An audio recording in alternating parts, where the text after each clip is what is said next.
Welcome to r/entitled people, where we share stories from your lives about people who think the rules don't apply to them, and they should get what they want.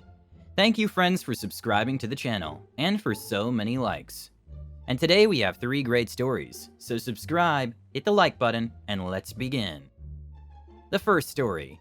It was a non-specific Big Mart store employee's last day, and he put up a stand that gave me a major discount. I walked out with $80 worth of PS4 games for $20. The second story. Former director and supervisor was forced to retire for being a racist, sexist, ageist, and etc. The third story. I quit because of a toxic boss, and they lost a total of $14 million in grants. The first story is, disgruntled employee gives me big discount. Heads up, this is a bit long, but I think you guys will enjoy my experience at non-specific Big Mart store because of one awesome guy. Cast, me equals me. SE equals store employee. C equals cashier. ASE equals awesome store employee. M equals manager. So I was in Toronto for my cousin's wedding, and ripped my pants. So I decided to stop at a non-specific mart to get a replacement pair. Now I'm a big gamer and collector, so like always I stopped by the electronics section to see if there were any games that were there for a good price.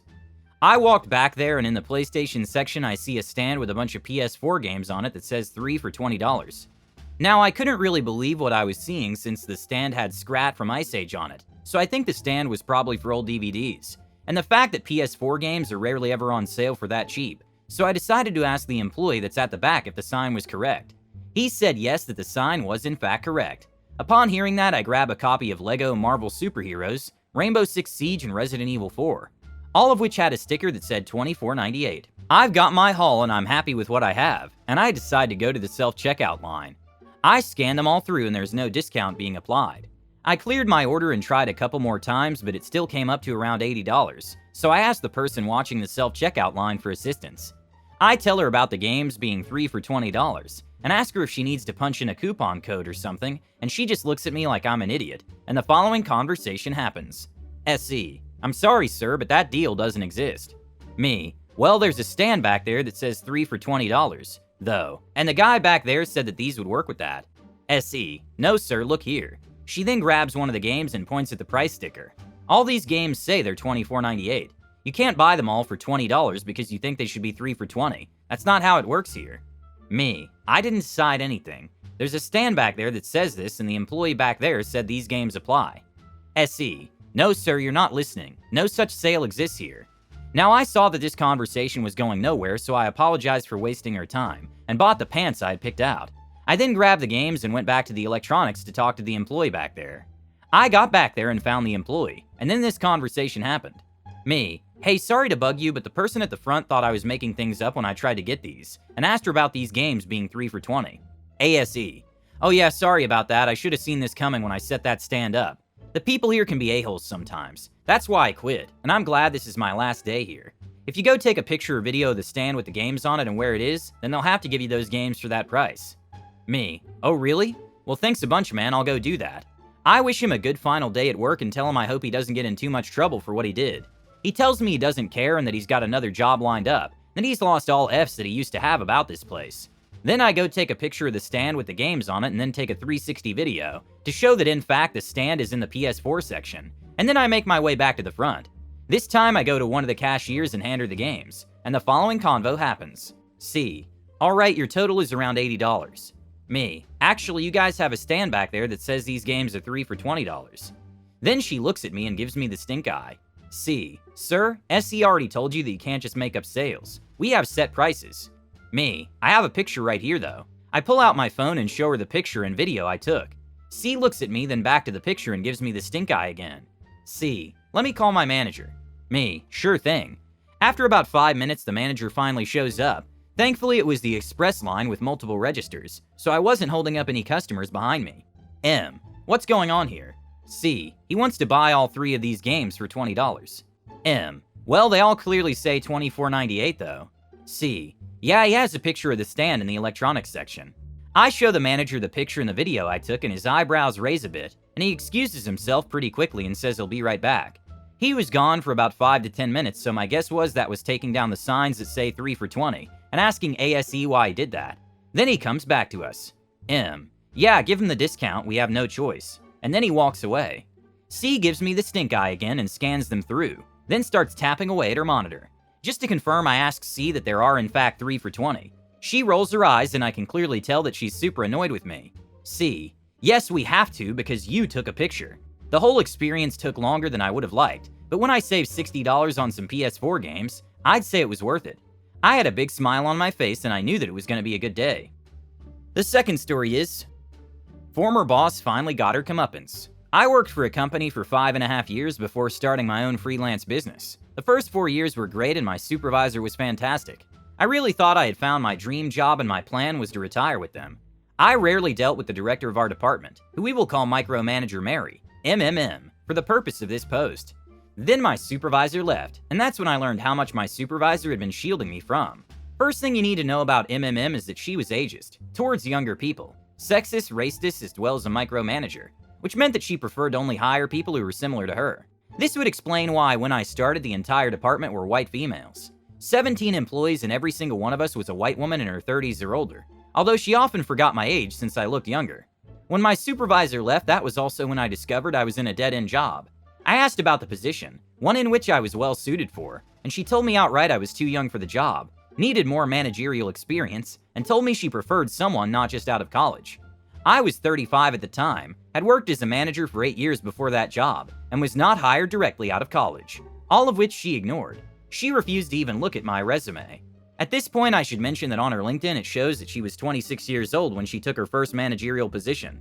But I did that job, the one I wasn't qualified for, 9 months before she finally hired. You guessed it, an older white woman.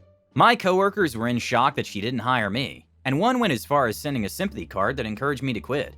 In that last 1.5 years I was there, my company began to make a big push to hire more diversity, which they were in desperate need of. MMM was not on board. She pushed back in meetings with HR, railroaded hiring committees, and once we did have some diverse employees, she questioned every single decision they made to the point where all of them quit after only a few months. There were other serious micro and macro aggressions that HR ignored. She refused to hire interns in our department, and when she was forced to, insisted we only take older interns who were in grad school. Basically, she made working there a nightmare if you weren't an older white woman. The department also enveloped another department during that time, and suddenly she had 44 employees to manage, and she was struggling to show any type of respect to the diverse employees in the other department that had joined ours. Diverse means younger people, people of color, and those who were gender non-conforming. MMM would wander into people's offices and demand to see their to-do list for the day, then rewrite it or reorder to her liking, not taking into account all the little tasks one has to do throughout the day. She would refuse to use new software simply because she didn't see the point of it, or didn't understand how to work it, making everyone's job harder. She would invite you to meetings, only to ask why you were there. One employee after quitting wrote an op-ed piece in our local indie paper putting MMM and the entire company on blast. MMM was convinced that I was making mistakes all the time, and spent a good deal of time trying to find them. I'm human, so she did find the occasional mistake, and she lived by the concept that if I was making one mistake, I must be screwing up in every area of my life. She just hadn't found it yet. I literally caught her in my office once, rifling through my paperwork. My mid-year performance evaluation is what sent me over the edge and why I quit. Not a single positive thing on it, when I had been an exceptional employee for 4 years before she became my direct supervisor. It also said I needed to be 100% accurate in all my tasks, which is literally impossible, so I put in my notice. Fast forward to recently when I was catching up with an old coworker. I haven't stayed in the loop with things that are happening at my old job, mostly because it raises my anxiety to think about that place and how I was treated in the end. That's when I find out that all of MMM's ageist, sexist, racist, homophobic ways had finally caught up with her. Several employees came together to complain. HR, who had ignored us individually, couldn't ignore it this time. They started an investigation. They called on employees who had quit to see if they were willing to speak out. Most of the people, like my old coworker, who were willing to speak out, did so because they had left the industry altogether and weren't worried about MMM's retribution on their careers. I was warned by people after I left not to say anything bad about MMM or my old job, since I was still working in the industry and she could destroy my career. I honestly don't think she had that much power, but I felt bullied into silence. Between the current complaints and the ex-employee complaints, they gathered enough evidence to show a pattern of behavior that was lawsuit-worthy. Last spring, they told her she could either go into early retirement or they would fire her. She retired. Because of COVID, she didn't get a retirement party. She was replaced by a decent human being who has also shown herself to be a good manager. I'm just delighted that MMM finally got what she deserved. It's been a long time coming. I'll be honest though, as good as it feels knowing she was forced to retire, I'm still quite angry at all the people there, including the CEO, who allowed it to continue for so long. I'm not confident that the place has changed its ways, because the problem is clearly more than just one person. And the last story is, boss cried when I quit to do work they said I was unqualified to do. A few years ago, I was working as a researcher, leading a small team I had to fund with grants. I worked often 70 hours a week because I was expected to do a different full-time job in addition to running my research and grants. I was approached by a hospital to pursue a federal research grant, but my boss said I wasn't allowed to spend the time on it. I didn't believe that was the real reason, but I helped the hospital find another researcher. I loved the hospital's idea and I really wanted to see it happen. Sadly, about 1 month after I connected them with another researcher, that person unexpectedly died. I really liked the guy and felt awful for his family. Around that time, we had an event where researchers and leaders were brought together from across the organization. I was seated at a table with my boss and several colleagues who worked with me on various projects. We were all pretty good friends, except the boss, obviously. The subject of the research and grant by our colleague who passed away came up. For some reason, my boss felt it was appropriate to tell everyone at the table how the grant my colleague had been writing was one I referred to him because I wasn't qualified and would never win the funding. Everyone else at the table looked stunned and didn't know what to say. The boss was oblivious to the insult and carried on talking. I was used to the boss saying things like that and didn't have much of a reaction to it. One of my colleagues submitted a complaint about my boss saying that this leader was toxic. This colleague knew a couple other foul things my boss had done and included them in the letter. Woo, was it hitting the fan at that point. But ultimately, nothing was done about it, except I was interviewed by the big boss. That very week, the hospital reached out asking if I would consider going to work for them. It was perfect timing in terms of my tolerance for abuse. I leaped at the offer. I wrote that grant after all, and I won it. I received $5 million for that hospital from the grant, and then I received many more grants and other funding for the hospital. All of that could have been done by me while I worked at my previous organization, if only my boss had let me. They missed out on a total of $14 million in grants I received. Shortly after I gave notice, my boss met with me and cried. I couldn't understand her reaction at all. She was sorry for some of the things she said, but didn't take responsibility for just how bad it was working for her. It was a very awkward conversation. I had some former coworkers tell me what happened in the wake of my leaving. The boss had to hire 2 people to replace me, and the first person they hired after me quit very shortly after starting because they figured out it was toxic. I hope you love these stories. Subscribe, hit the like button, and turn on notifications. Have a good day.